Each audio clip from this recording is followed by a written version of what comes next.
ძალიან მაინტერესებს და ძალიან მარტო მე კი არა საინტერესოა კუთხისთვისაც, სოფლისთვისაც, მუცოელებისთვისაც ეს ეკლესიის არსებობის საკითხი და მისი აშენების დრო რა თქმა უნდა მე არაფერ შუაში არა ვარ ბატონი სოსო ცხონებული როდესაც მან რეაბილიტაციის პროექტს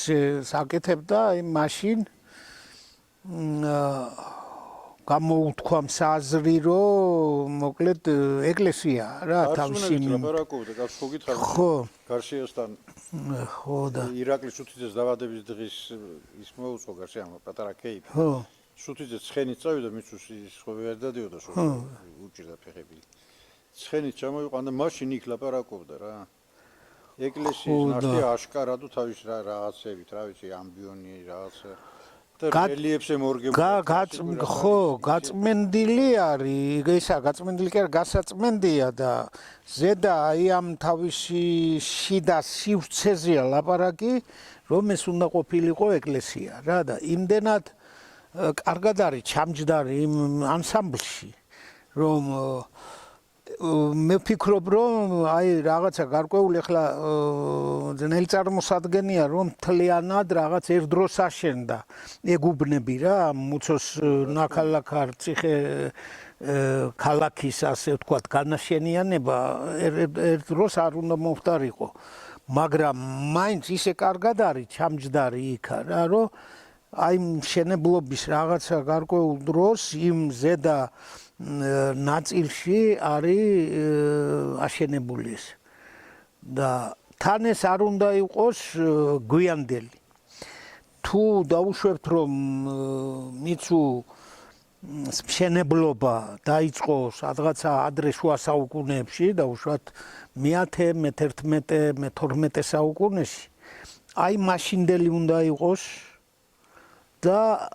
გვიან ფხოვის აჯანყების შემდეგ ჩემთვის ჩემი აზრია ეგ ფხოვის ტერიტორიაზე და განსაკუთრებით ხევსურეთში ეკლესიები აღარ უნდა აშენებულიყო და ფხოვის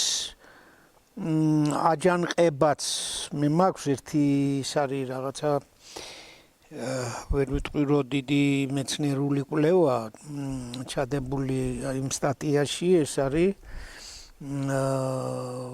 ქრისტიანობის საკითხი ფხოვში და იქ მაქვს ესეთი აზრი გატარებული რომ ფხოვის აჯანყება ძირითადად აი ეკლესიის გაძლიერებას უნდა მოჰყოლოდა ანუ გამოეწვია ეს ფხოვის აჯანყება რომ თამარის ისტორიკოს ქებაიდადიდებაი შარავანდეთანი აი იქ აქვს ხაზგასმულია დიდოელების ტრადიციებზე საუბარზეა საუბარი და ასევე ფხოველებზე ხო ჯვარის მსახურნი არიან და ქრისტიანობას იჩემებენ ხო იქ რაღაცა უნიშნოსაც ხოველსად ძაღლსა იმასა თაყვანს ასცემენო და რამდენიმე დედაკაც მოიყვანებენო და დაისმენო რა ხო ერთი ხო აი ესეთი კი ხო და ეს აი ამ ტრადიციებზე რწმენა წარმოდგენებზე ხაზის გასმა იმას ნიშნავს რომ ფხოველთა აჯანყებაც რაღაცა ქრისტიანობასთან არის დაკავშირებული. თუ თავიდან მოქცევა ქართლის აიში ჩვენ ვიცით რომ წმინდა ნინო აქ არაგვის ხეობაში წამოვიდა და დადგა წობენსა და იქედან მოუწოდა თეულთა და ისა ქრისტიანობაზე მოქცევას უხადაგა საუბარია იმაზე რომ ხოლო რომელთაც არაინებეს ნინოს ჯულზე მოქცევა ერისთავმა მცირედ წარმართა მახვილი ეს მცირედ მე-13 საუკუნე არა ეს არის მე-4 საუკუნე მე-4 საუკუნე ეს არის არა ეგ გვიანდელია ეგ სადღაც არის 1212 წელს ალბათ ორ თარიღი ითვლება თამარის გარდაცვალების 2013 წელი და ივანე ჯავახიშვილს მაგალითად როდესაც საუბრობს აი ამ თამარის გარდაცვალებაზე საბუთად მოყავს ზაქარია მხარგრძელის გარდაცვალება. და ზაქარია მხარგრძელი წერილობითი წყაროების მიხედვით 1212 წელს უნდა გარდაცვლილიყო. და იქ ფხოვის დასაშოშმინებლად უკვე მისი ძმა ივანე არის. დასახელებული და ივანე, რომელიც მიდის ამ ხადის მთიულეთის გავლით ხადაში ადის და ხადიდან აი მთადამთა მიდის და ცალკეც დარჩნენო დურძუკნიო ეს და ცალკეც იქ დიდოელები და ფხოვი. ანუ კავკასიონის ქედზე გაიარა რა. ჭკვიანურად ყო ეს თავისი ლაშქრობაო და 3 თვის განმავლობაში სამი ზაფხულის განმავლობაში და ეს იმდენად მოულოდნელი იყო ეს აჯანყება სამეფო კარისთვისაც და საერთოდაც რა თქმა უნდა იმ პერიოდში და იმ დროს თამარის სიცოცხლის ბოლო წელს თუ ბოლო წლებში ახლო აღმოსავლეთში ფაქტიურად საქართველოს დამარცხებელი აღარავინ ჩანდა. აღარ იყო ისეთი მტერი რომ შიში ქონოდა რა თქმა უნდა. იმპერიას ვერ ვიტყვით, მაგრამ ძალიან ბევრი ყვანდნაფიცი ისინი იყვნენ ეს პიროვნების და ეკლესია ასული ხარიკა. კი, როგორ არა, ასულიც ვარ და გადაღებული ეკლესია ერთი შესაძლოა იყოს ერთი პერიოდის. იქ ეს ანატორის ეკლესია ნაეკლესიარია უფრო სწორად ახლა ეკლესია როცა სრულყოფილად არის ხო შემორჩენილი ნანგრევია, მაგრამ ამ ნანგრევში არის სანათლავის რაშიც ბავშვებს ნათლავდნენ რა. არის ასევე ჯვრის აღსამართავი ბაზა. ეს ორივე არქიტექტურული დეტალი გამოჭრილი და გამოთლილი არის შირიმის ქვისგან. და ყველაზე საინტერესო ამ შემთხვევაში არის ის ბაზა, რომელშიც ამოღებულია შუა ნაწილში, ზედა ნაწილში არის ოთხკუთხედი ის არის ფოსო, რომელშიც სიდგმებოდა ჯვარი. და აი ეს ორნამენტირებულია რა ეს ბაზა, ხლა ზუსტი ზომების ვერ გეტყვი მე, მაგრამ დაახლოებით აი მაგიდის სიმაღლისა არის, შეიძლება ოდნავ დაბალი, ოთხკუთხედი არის და იმ დაბლა ორნამენტები აქვს, თაღედებია გარშემო რაღაც ისეთი არ არის რა, ესეთი გლუვის არ აქვს ზედაპირი, გვერდები ასე ვთქვათ და აი ამ ორნამენტების მიხედვით კახა წერეთელი იყო ჩვენი ექსპედიციის წევრი, ჟინვალის არქეოლოგიური ექსპედიციის წევრი, რომელიც სწავლობდა აღმოსავლეთ საქართველოს ქრისტიანულ ხუროთმოძღვრებას. და მათ შორის ფშავის ტერიტორიაზე არსებულ ეკლესიებს და ხევსურეთში ერთადერთი ეკლესია იყო მაშინ აღმოჩენილი ადრე შუა საუკუნეების ეს რაღაც მე-9-10 საუკუნე. და ხო და ეგ მე-19 საუკუნის 70-80-იან წლებში არის. რუსების შემოსვლის მერე ასეთი საზოგადოება შეიქმნა, ჩამოყალიბდა ქრისტიანობის ამდენი საზოგადოება საქართველოს მთიანეთში და არა მარტო საქართველოს მთიანეთში, ეს ჩეჩნეთისა და ინგუშეთის ტერიტორიაზე მცხოვრებ მოსახლეობასაც აი ამ ვაინახურ ტომებსაც ეხებოდა, იმიტომ რომ ისინი ძალიან გვიანობამდე ქრისტიანები იყვნენ. და იქ რაც შეეხება მიუვალი ადგილია და იმიტომ გადარჩა როგორც ჩანს. კედლების საკმაოდ მაღალია ამ ანატორში და ითვლება რომ ეს მე-9-10 საუკუნის ნაეკლესიარი არის. არ შეიძლებოდა აი წარმოუდგენელია რომ ხევსურეთის სხვა ტერიტორიაზეც არ ყოფილიყო ეკლესიები მაგრამ ახლა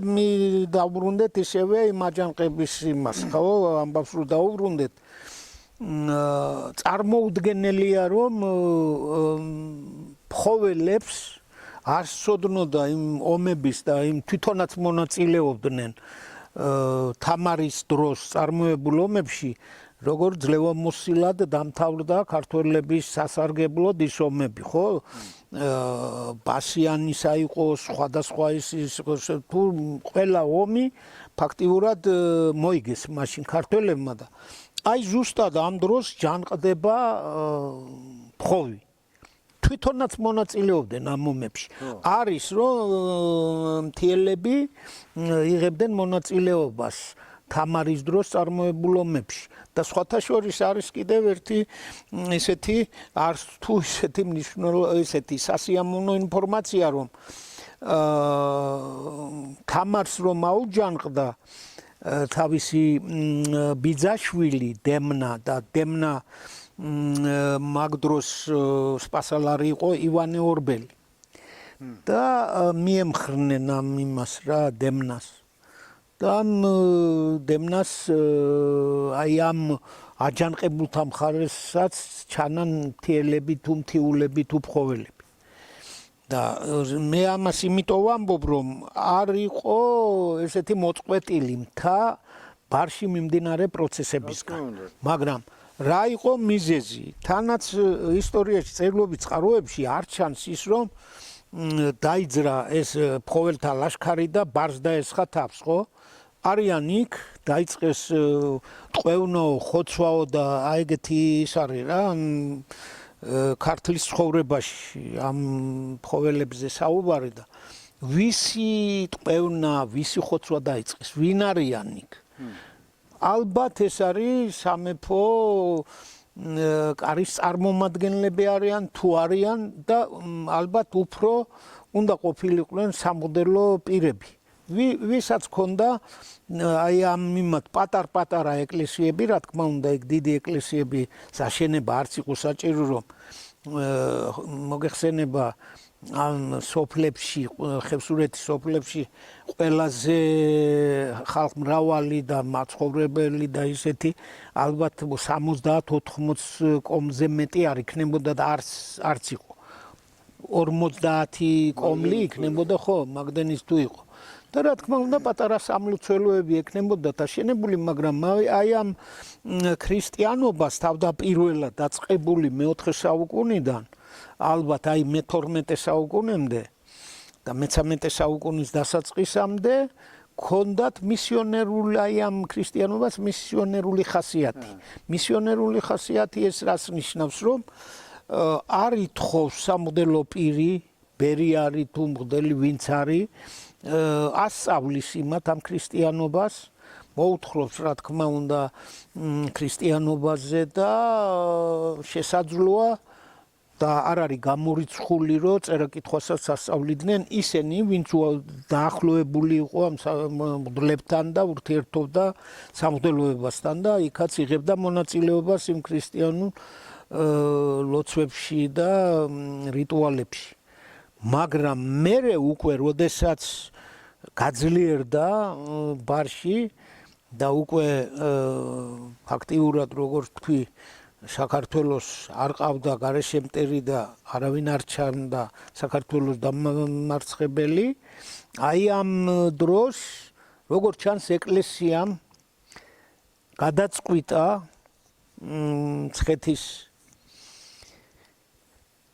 მცხეთაზეა საუბარი რა თქმა უნდა და მცხეთა ყოველთვის იყო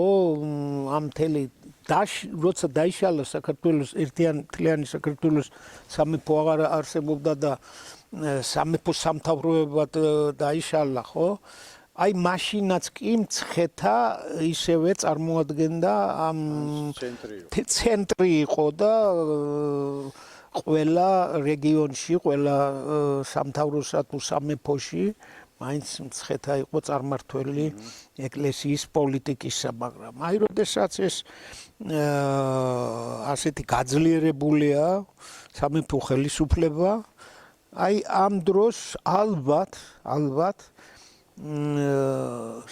აი იმ პოლიტიკის გატარება მოინდომა და მოისურვა ეკლესიამ, რაც იყო ბარში. ბარში რა იყო აუცილებლად ყმაგლეხები უნდა ყოლოდა ეკლესიას,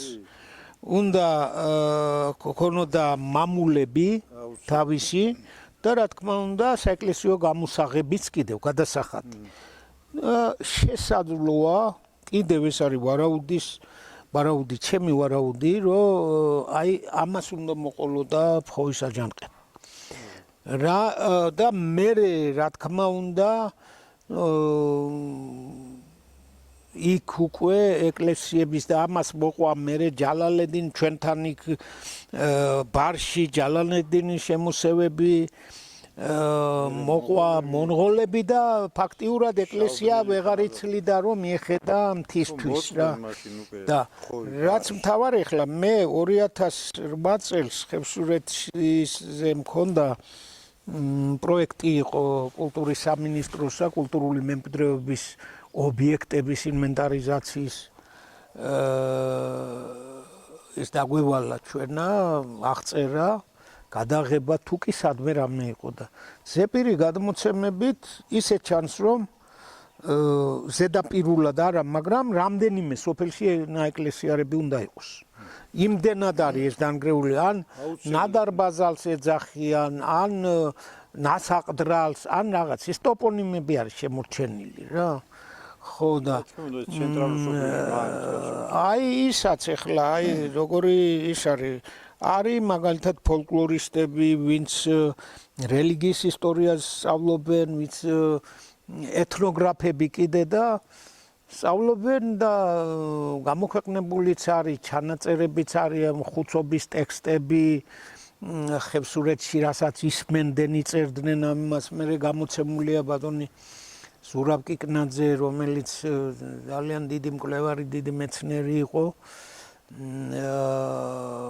ძალიან დიდი ამაგი დაძდო ხევსურეთის ზეპირსიტყვიერების თვალსაზრისით შეგროვება, გამოცემა, მე ორი წიგნი უძღვნა ჯვარი და საყმო და მითოლოგიურ გადმოცემათა სისტემა აღმოსავლეთ საქართველოს მთიანეთში. ეს ორი მნიშვნელოვანი წიგნი ეხება აი ხევსურეთში არსებულ ანდრეზებს და კიდევ ერთი აი ანდრეზების წიგნი გამოსცა. ეს მარტო ხევსურეთის არ ეხება ფშავი, თუშეთი, მთიულეთი, გუდამაყარი და ხევი, მაგრამ ყველაზე მეტი ის ინფორმაცია უფრო ხევსურულია შესულია ანდრეზებში რა. ხო და აი თვითონ ისაც ბატონი ზურაბიც ფიქრობდა და მეც რა თქმა უნდა ვეთანხმები და ეს უფრო არქეოლოგიური კუთხით შეიძლება ამისი გამყარება ამაზრის რომ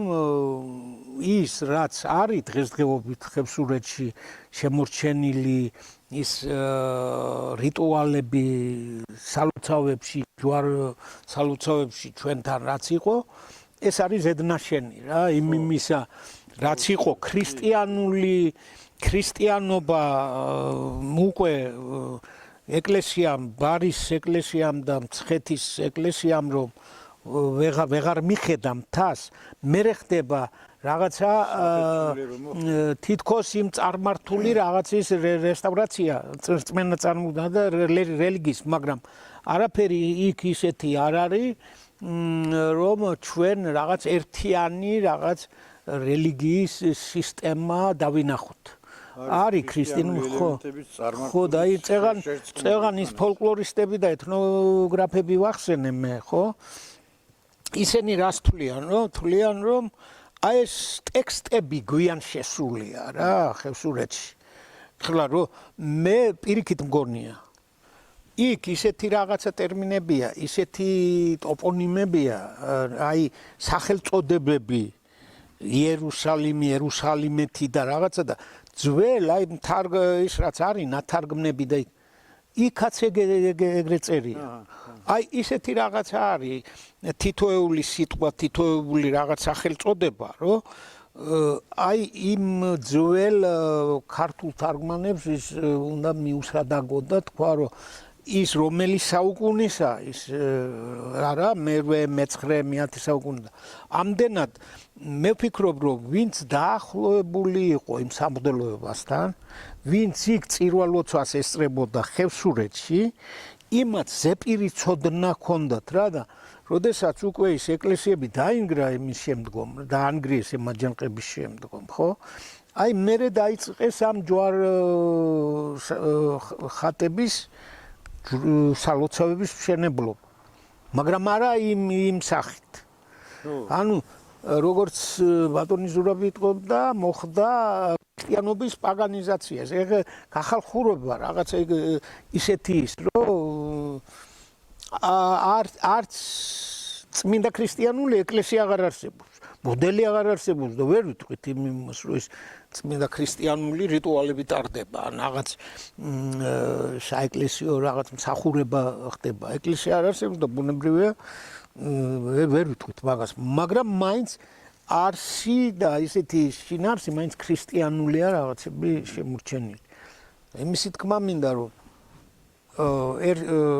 აი არქეოლოგია რო ფინანსდებოდეს, რამე ცალკე ისინი რო იყოს ფულადი რაღაცა ფონდები, რომელიც აი ამ კვლევებს დააფინანსებდა, დარწმუნებული ვარ რომ 1-5-6 ნაეკლესიარი არის ძალიან მოკლე დროში გაიწმინდებოდა და აღმოჩნდებოდა. ეს ეხება ხადუს რამდენიმე ის არის ადგილას, ეს არის ბარისახოს ეხება, იქაც რამდენიმე უნდა ყოფილიყო. ხმალას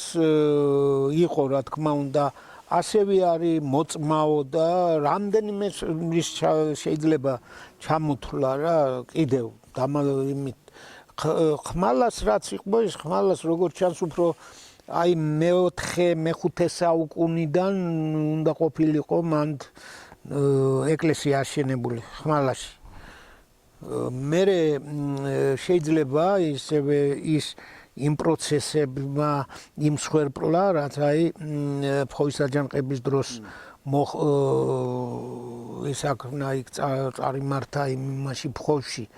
და იმის მერე უკვე 80 გასული იმის მე-19 საუკუნის 70-იან თუ 80-იან წლებში მან ეკლესია აშენეს. მერე კომუნისტებმა დაანგრიეს ეს და ის საერთო საცხოვრებელი იყო. ხო და აი იმ წელან ანდრეზები რო ვახსენე, იმ ანდრეზებში არის ესეთი ანდრეზი, რომ ხმალასო ალვის ხემდგარაო და მირონ დინარი ისაო ალვის ხე იყო რა, ესე იგი მირონი რახანაა ქრისტიანობასთან არის დაკავშირებული. ჩადიოდნენ დაბლობ ჩასასვლელი იყო და იქედან ამოჰქონდათ ეს მირონი. ეს არის აი მეტოქი არის იმისა, ცხეთის. სადაც ხდებოდა მირონის ხარშვა, საერთოდ მერე გადიოდა და გასცემდნენ ამ ეკლესიებში არიგებდნენ და ეპისკოპოსებს მიქონდათ და მღვდლებს მიქონდათ. ასე აი ერთ-ერთი ეკლესია არის კიდე მე გავთხარი ეგა ჩემ დროს იქნა აღმოჩენილი 86-7 წლებში მარხუთში ორბეულთის ნაეკლესია არის ეს არის ამღის ქვემოთ ადგილს ქვია ორბეულთა ნუ ეს რაღაცა ისეთი ფოლკლორში და იმაში შემორჩენილია რომ იქვითომ ორბელიანები ცხოვრობდნენ რომ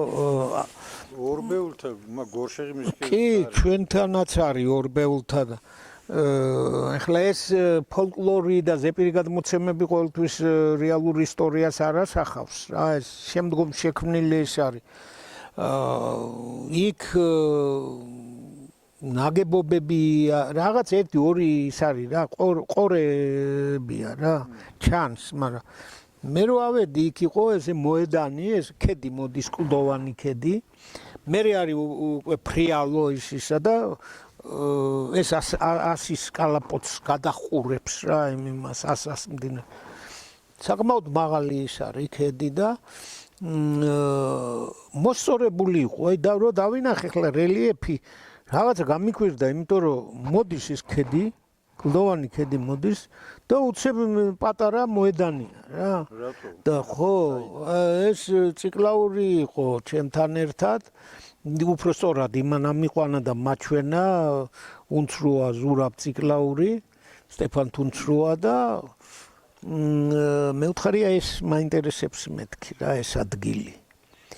აქ რა არისო კაცო, აქ რა უნდა იყოს? მინორია. ხო, არა მეთქი ეს ხელოვნურად არის აქ მოსწორებული მეთქი ეს კლდეა და ის მოჭრილი მეთქი და რო დავიწყე და მთლიანად ესე იგი თავისი მოხაზულობი, თავისი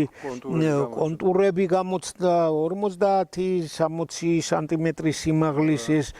გეგმა გამოჩნდა რა და აბსიდი ეს უკანა შედგმული ჩამოჭრილი ესა კლდე და